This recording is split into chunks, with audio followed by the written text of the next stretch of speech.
Bonjour à tous, heureux de vous retrouver sur Paris Turf TV pour votre quotidienne reçue 5 sur 5, l'émission du Quintet Plus et du 5-5. Pour m'accompagner aujourd'hui, Nicolas Brias. Bonjour Nicolas. Bonjour Philippe, bonjour à tous. Alors Nicolas, direction l'hippodrome de Longchamp, une épreuve pour 4 ans, 3100 mètres, un lot de qualité.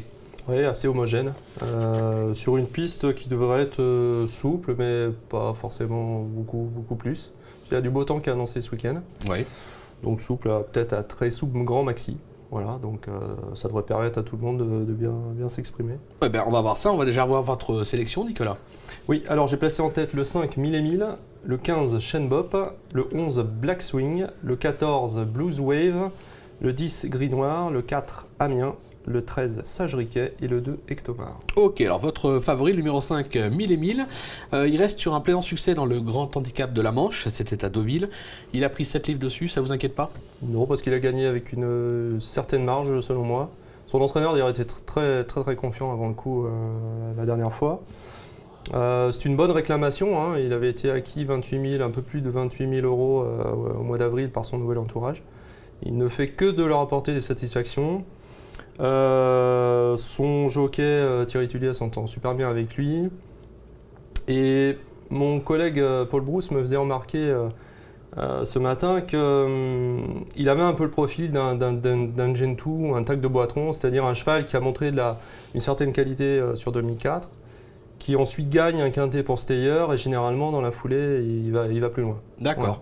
Voilà. Ah, on peut peut-être l'attendre dans les groupes. On verra la suite. Pourquoi pas. C'est une info. Le numéro 15, Shenbop, de nombreux accessites à ce niveau. Maintenant, c'est un test sur la distance, on va dire. Voilà, complètement. C'est un cheval qui a débuté sur le mile et il ne cesse d'être allongé depuis et à bon escient, puisque à chaque fois, il court bien.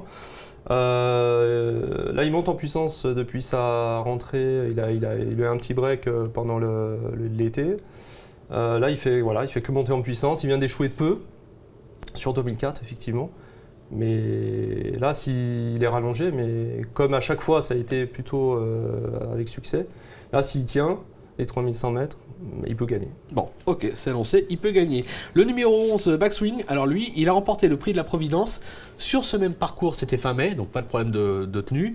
Là aussi, il faut s'en méfier, un bon numéro dans le stade, le 8, bon, sur 3100 mètres, c'est un peu moins important, mais c'est un cheval de qualité. Voilà, ouais, deuxième du grand handicap, c'était son objectif, hein, son entraîneur l'avait dit avant la course.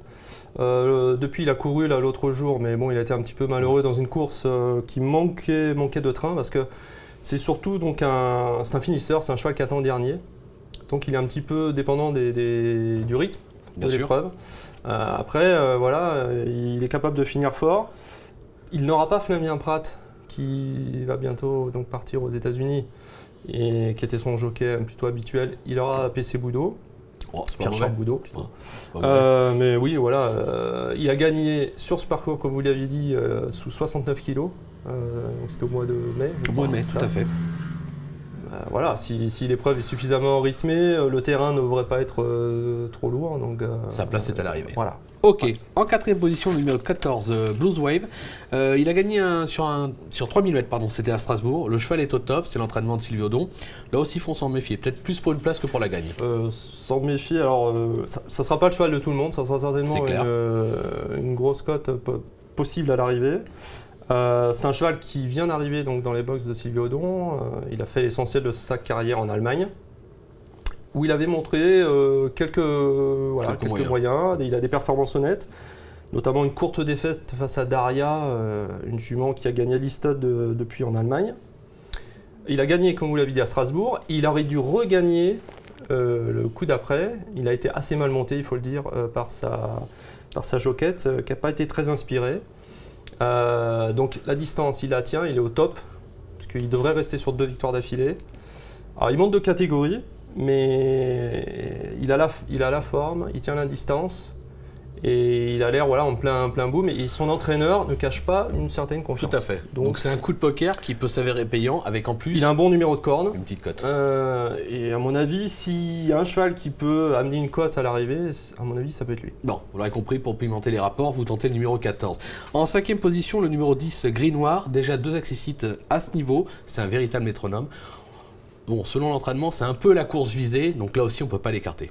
Voilà, c'est ça. C'est un cheval qui n'a fait que progresser. Yann Durper, effectivement son entraîneur, a confié qu'il avait toujours eu dans l'idée de le rallonger. Donc il n'a pas caché que cette course était un objectif, mais avant d'aborder ce quintet-là, il voulait l'endurcir sur des courses de 2400 mètres notamment. Donc c'est le tuyau d'ailleurs de notre journal à week-end. On y croit beaucoup. Voilà, normalement il ne devrait pas décevoir. Bon, voilà. On va vous faire confiance. Avant de se quitter, on va parler de quoi? Évidemment, la minute terrain. La minute terrain, ça concerne le numéro 4, Amiens, que vous avez placé en 6 dans votre sélection. Gilles Pomade a été à la rencontre d'Alessandro Botti, qui nous parle des chances de son cheval. Et vous allez voir la dernière sortie d'Amiens, c'était à La Teste. La victoire est impressionnante et elle parle d'elle-même. C'est la minute terrain, on l'écoute. Monsieur Botti, vous allez présenter Amiens dans le quintet de dimanche à Longchamp. Il a profité d'un bon engagement la dernière fois pour renouer avec le succès à La Teste. Qu'est-ce que vous en pensez? Bon, c'est vrai, on a pensé d'aller là courir à La Teste parce que c'était un lot assez moyen pour les donner encore un peu de confiance au cheval parce que la dernière fois c'est mal passé, en course sur la PSF. Et bon, mais le cheval il revient bien et on essaie de courir le quintet sur la piste souple que lui normalement il aime bien. 3,5 kg de plus après sa victoire de Longchamp, vous pensez qu'il reste compétitif à ce point? Moi je pense que quand il avait gagné, il avait bien gagné, c'était un bon cheval et je pense qu'il peut supporter le poids. D'accord, donc pour vous il a son mot à dire? Oui. Bon, c'est une chance, on va pas dire que c'est une chance pour la gagne, quoique mais ça fait partie des chevaux à même de pouvoir disputer activement l'arrivée. Bon, c'est certes l'opposition n'avait rien à voir l'autre jour à La Teste, mais ça redonne quand même beaucoup de morale au cheval. Il a expliqué qu'effectivement le coup d'avant sur la PSF, c'était pas son truc, c'est un cheval de terrain bien souple, voire profond. Maxime Guyon sur le dos. C'est pas mal. Oui, il a sa place. Il a sa place à l'arrivée lui aussi. Ah, oui, après, sans faire problème. des choix, vous l'avez passé en 6, ça aurait pu être en 5, en 4. J'aurais pu, voilà, on aurait ça pu fait même partie, mettre un peu plus haut. Ouais. Voilà, c'est ça. Écoutez, merci beaucoup Nicolas pour toutes ces infos. Je vous dis à très vite sur Paris Turf TV. Bon jeu à tous et à lundi. Au revoir. À bientôt.